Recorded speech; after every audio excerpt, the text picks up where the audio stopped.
Hujan turun rintik-rintik, membasahi jalanan kota Bandung yang basah oleh lampu-lampu kota.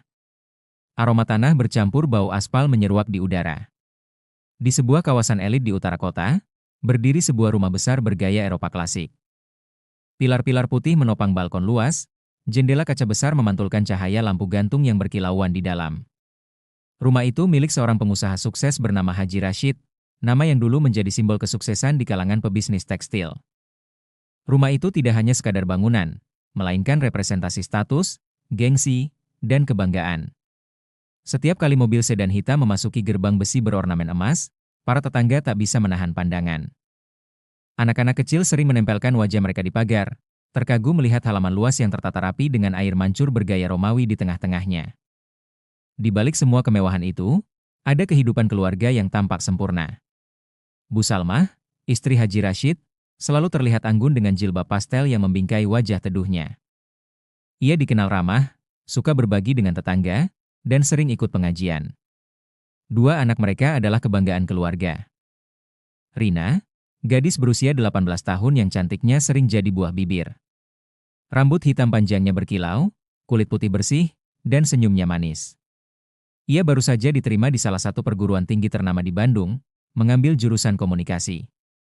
Fahri, adik laki-laki Rina yang berusia 12 tahun, ceria dan cerdas, selalu membawa kebahagiaan di rumah. Tetangga sering berkata, hidup Haji Rashid itu berkah banget. Bisnis maju, anak-anak soleh, istri cantik dan taat. Rumahnya seperti istana. Benar-benar keluarga teladan. Tapi ucapan itu hanya sebatas yang terlihat di permukaan.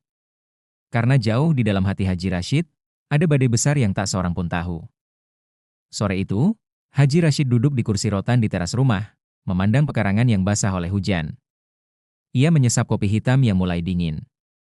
Dari luar, ia tampak tenang, mengenakan sarung dan peci putih seperti layaknya seorang muslim taat. Namun di balik sorot matanya, ada rasa cemas yang tak bisa ia sembunyikan dari dirinya sendiri. Bisnis tekstilnya sedang di ujung tanduk. 3 bulan terakhir, orderan menurun drastis. Kredit ban menumpuk. Gaji karyawan tertunda. Jika tidak ada perubahan, dalam 6 bulan ke depan, pabriknya harus tutup. Dan itu berarti kehancuran total. Haji Rashid menatap mobil mewah yang terparkir di garasi, menatap kolam renang, menatap rumah megah yang ia bangun dengan harga miliaran. Ia bergumam lirih. Kalau semua ini hilang, apa kata orang? Aku sudah terlanjur dikenal sukses. Apa aku sanggup kembali miskin? Di ruang tamu, Rina sedang tertawa kecil sambil mengetik pesan di ponselnya. Fahri berlari-lari kecil membawa bola, sementara Bu Salmah menyiapkan teh hangat. Pemandangan itu seharusnya membuat Haji Rashid bersyukur. Namun anehnya, rasa syukur itu tertutupi oleh ketakutan akan kehilangan harta. Dalam hati, ia mengulang kata-kata yang didengar dari seorang rekan bisnis tempo hari. Kalau mau cepat kaya lagi, ada jalan. Bukan cuma bisnis yang bisa bikin orang sukses.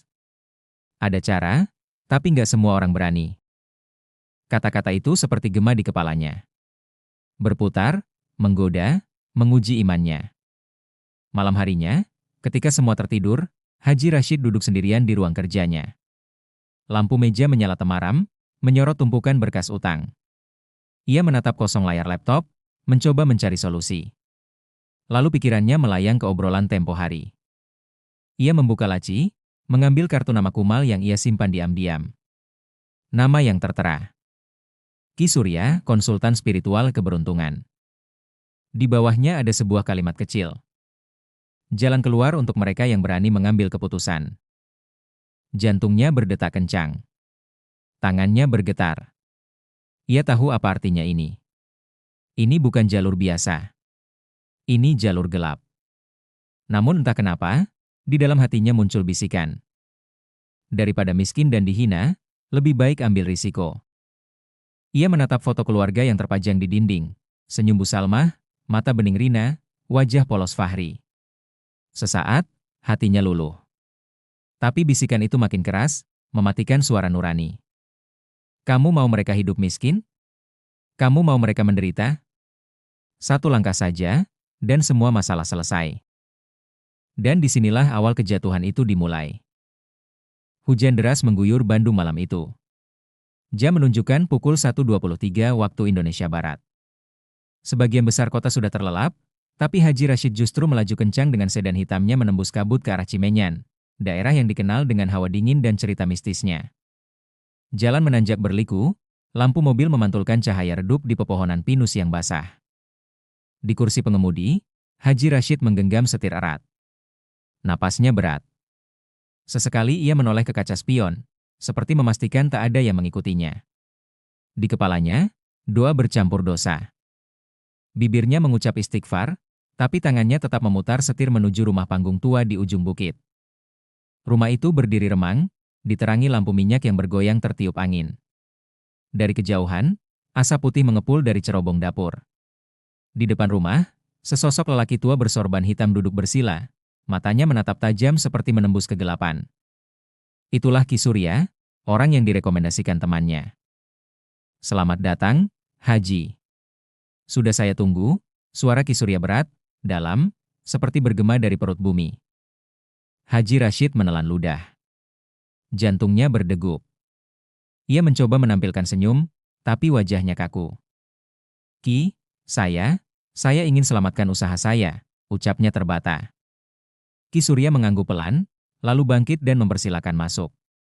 Bau menyan pekat menyergap begitu pintu kayu berderi terbuka. Ruangan itu remang, hanya diterangi cahaya lilin. Dinding dipenuhi kain hitam dan foto-foto wajah orang asing yang ditempel dengan paku besi. Di pojok, ada sesajen, kepala kambing, kembang 7 rupa, dan kendi berisi cairan merah pekat. Ki Surya duduk di depan meja kayu penuh simbol tak dikenal. Ia menatap Haji Rashid lekat-lekat, lalu berkata dengan suara pelan namun menusuk. Saya tahu kenapa kamu datang. Kamu ingin kaya lagi, bukan? Ingin bisnis kembali berjaya? Haji Rashid mengangguk cepat, keringat menetes di pelipisnya. Saya siap bayar berapapun, Ki. Ki Surya tersenyum miring. Harta dunia bukan datang dengan uang. Kalau kamu mau rezeki deras, ada janji yang harus kamu tepati. Janji? Haji Rashid bergidik. Kamu harus memberi tumbal. Bukan orang sembarangan. Bukan siapa saja. Tapi orang yang kamu paling cintai. Darahnya harus tumpah, jiwanya harus jadi pengikat. Kata-kata itu seperti petir yang menyambar dada Haji Rashid. Ia tercekat, napasnya sesak. Teh tumbal? Maksud Ki, manusia? Ki Surya menatap tajam. Kalau tidak sanggup, pulanglah.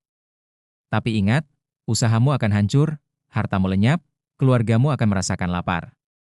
Kamu siap melihat anak-anakmu menderita? Atau kamu ambil jalan ini, sekali saja, dan kamu akan hidup dalam kemewahan sampai mati. Ruangan mendadak sunyi.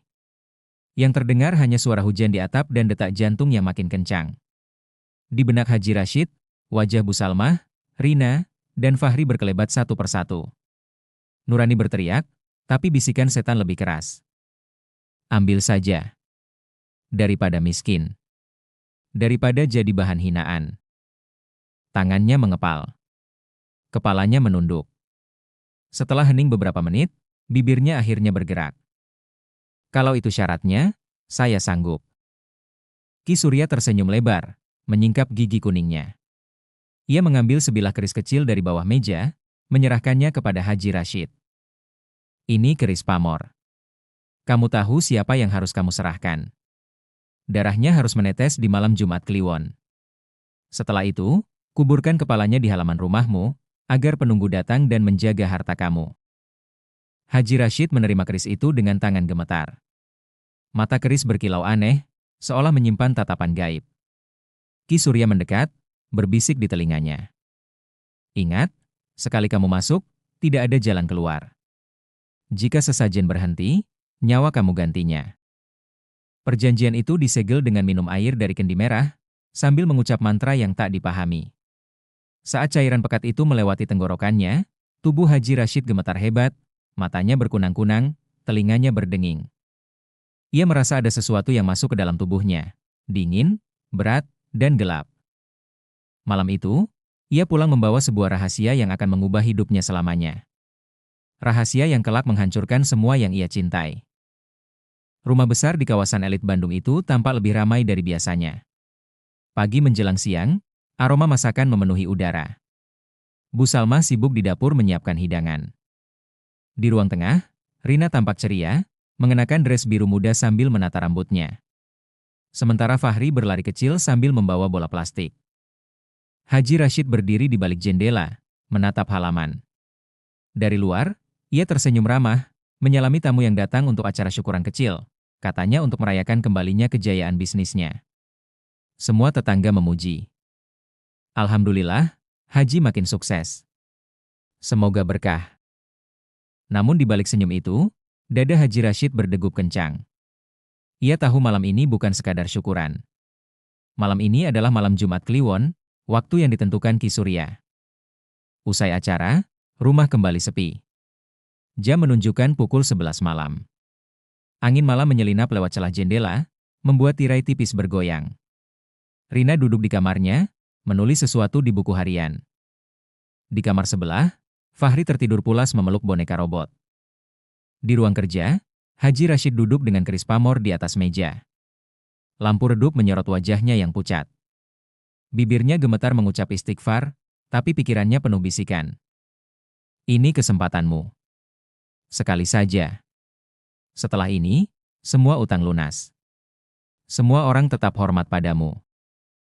Namun bayangan wajah Rina, anak kesayangan yang sering memeluknya sambil berkata, "Abi, Rina bangga punya Abi," terpampang jelas. Air mata menetes, jatuh di ujung keris. Ya Allah, apa yang aku lakukan ini? Namun suara batinnya segera dipatahkan oleh suara yang lebih gelap. Kamu sudah sejauh ini. Mundur berarti mati. Ambil keputusan. Tangan Haji Rashid bergetar. Ia menggenggam keris, merasakan dinginnya logam itu menusuk telapak tangannya. Jam menunjukkan pukul 12.17 dini hari. Haji Rashid melangkah ke kamar Rina. Pintu kayu dibuka perlahan, menimbulkan bunyi berderit yang memecah kesunyian. Cahaya lampu tidur temaram memantul di dinding berwarna pastel. Rina tertidur lelap, wajahnya damai. Nafasnya teratur, sesekali tersenyum dalam mimpi. Di meja belajar, terdapat foto keluarga mereka bertiga tersenyum bahagia di Lembang, sebuah ironi yang menyayat hati. Haji Rashid berdiri di tepi ranjang, keris di tangan. Tubuhnya gemetar hebat. Keringat dingin membasahi seluruh punggungnya. Rina, maafkan Abi, bisiknya, suara pecah. Air mata jatuh ke pipi Rina yang tak menyadari bahaya mengintai. Dengan tangan gemetar, ia mengangkat keris. Sekejap, ruangan terasa gelap, udara menjadi berat. Angin kencang bertiup dari arah jendela, padahal semua tertutup rapat. Lalu, suara jeritan kecil pecah, tertelan dentingan logam yang jatuh ke lantai. Lampu kamar bergetar hebat, lilin di ruang kerja padam sendiri. Tidak ada yang tahu pasti apa yang terjadi detik itu, hanya terdengar isak tertahan, lalu sunyi. Pagi itu, warga komplek geger. Polisi dan ambulans memenuhi halaman rumah mewah itu. Di kamar Rina, terhampar kasur putih yang kini ternoda merah. Mayat Rina ditemukan dengan luka mengerikan, dan kepalanya hilang. Bu Salma menjerit histeris hingga pingsan. Fahri menangis ketakutan, memeluk baju ibunya. Abi, kenapa Karina nggak bangun? Suaranya lirih, membuat hati siapapun yang mendengar remuk. Polisi melakukan penyelidikan, tapi anehnya, kasus ini menggantung. Tidak ada jejak pelaku, tidak ada bukti yang mengarah pada siapapun. Sementara itu, Haji Rashid memasang wajah duka paling dalam, seolah ia korban keadaan. Padahal di dalam hatinya, ia menyimpan rahasia kelam yang tak akan pernah bisa ia bagi. Sejak kematian tragis Rina, kehidupan Haji Rashid berubah drastis. Anehnya, bisnisnya justru melonjak pesat. Kontrak-kontrak besar berdatangan, pabriknya kembali hidup, bahkan lebih sukses daripada sebelumnya. Mobil-mobil mewah baru menghiasi garasi, rekening ban menggemuk. Dari luar, orang-orang menganggap ini mukjizat setelah masa sulit. Tetapi di balik pagar tinggi rumah itu, kehancuran perlahan menggerogoti jiwa keluarga ini. Bu Salmah menjadi seperti bayangan dirinya yang dulu. Rambutnya kusut, matanya cekung, dan ia jarang bicara. Setiap malam, ia terdengar menangis lirih di kamar, memeluk foto Rina yang berlumuran air mata. Fahri, bocah ceria itu, kini murung dan ketakutan. Ia sering terbangun tengah malam sambil menjerit. Abi. Ada Kak Rina di pojokan. Dia nangis. Haji Rashid selalu menenangkan dengan pelukan, padahal di dalam hatinya, ia pun sering melihat bayangan yang sama. Gangguan gaib mulai merajalela. Setiap malam Jumat, aroma anyir darah memenuhi rumah, padahal semua pintu tertutup rapat. Lampu-lampu sering pada mendadak, dan terdengar suara langkah kaki di lantai atas, padahal semua orang sedang berkumpul di ruang tamu. Suatu malam, Haji Rashid terbangun karena mendengar suara tangisan lirih dari halaman belakang. Ia melangkah perlahan, membawa senter. Saat cahaya menyapu halaman, matanya membelalak, ada sosok perempuan berambut panjang, duduk membelakangi, gaunnya berlumuran darah. Rina, suara Haji Rashid tercekat. Sosok itu menoleh perlahan.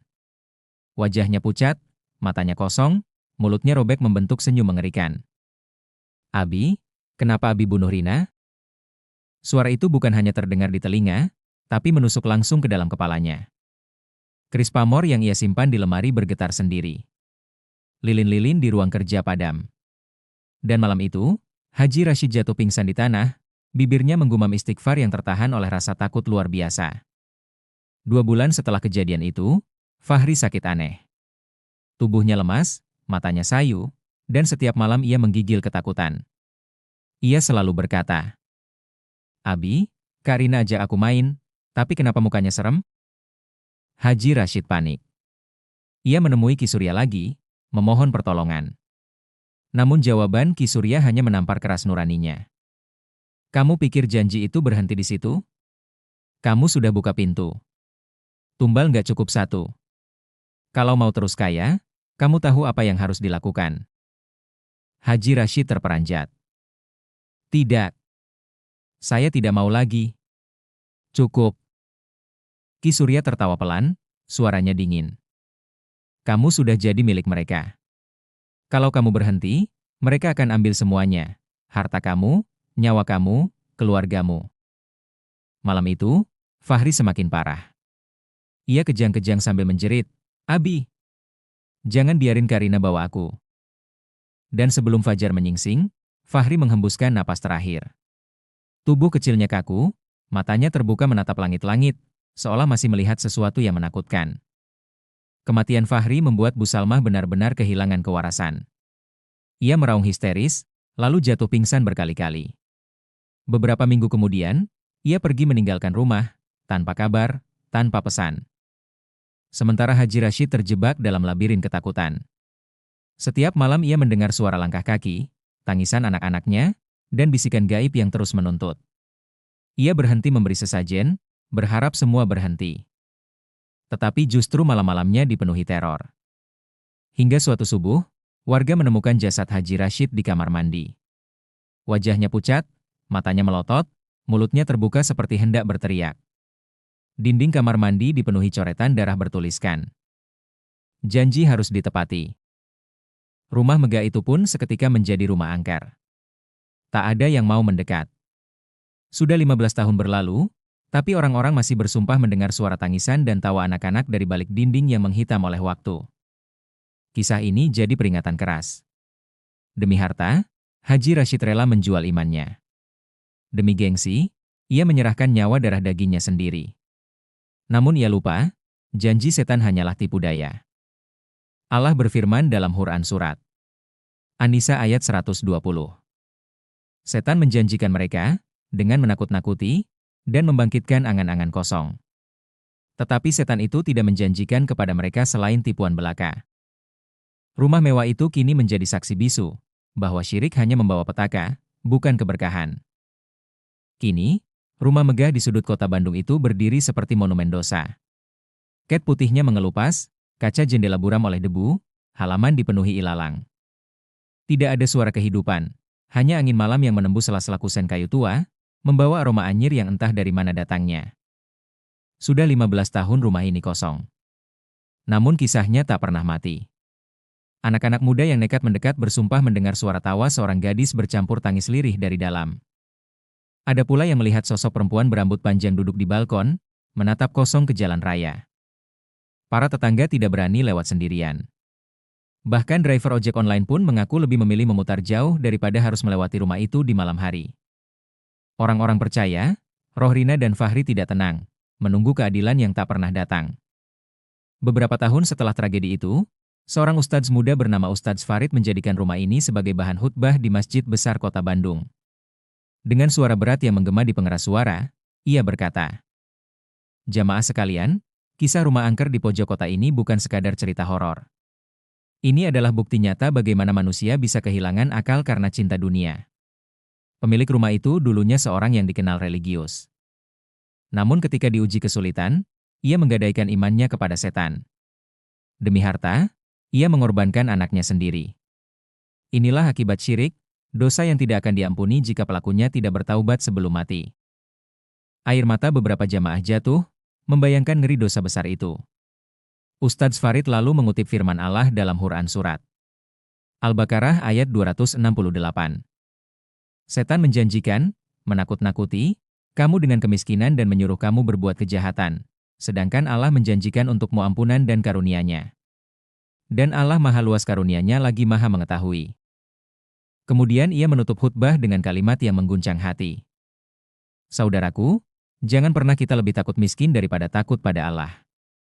Karena miskin di dunia bukanlah bencana, tapi mati membawa syirik, itulah kehancuran sejati. Sejak itu, rumah tersebut tetap tak tersentuh. Pemerintah kota pernah berencana merobohkan, namun setiap kali alat berat mendekat, selalu ada kejadian aneh. Ban pecah, mesin mogok, atau operator tiba-tiba jatuh sakit. Yang lebih menyeramkan, salah satu pekerja bersaksi. Saya lihat sendiri, ada seorang gadis bergaun putih, duduk di kusen jendela lantai 2. Dia tersenyum, tapi matanya kosong. Saat saya kedip, dia sudah hilang. Tapi bau darah masih tercium. Warga percaya, arwah Rina dan Fahri masih terjebak di sana, menagih dosa ayah mereka yang tak sempat ditebus. Dan setiap malam Jumat Kliwon, orang yang lewat bersumpah mendengar suara sayup-sayup. "Abi, kenapa Abi bunuh Rina? Abi, jangan biarkan aku sendirian." Cerita ini bukan sekadar horor. Ini adalah peringatan keras bagi siapapun yang tergoda jalan pintas. Haji Rashid rela mengorbankan yang paling ia cintai demi dunia yang fana, dan ia mengakhiri hidup dalam keadaan mengerikan, tanpa iman, tanpa keluarga, tanpa kemuliaan. Ingatlah sabda Rasulullah.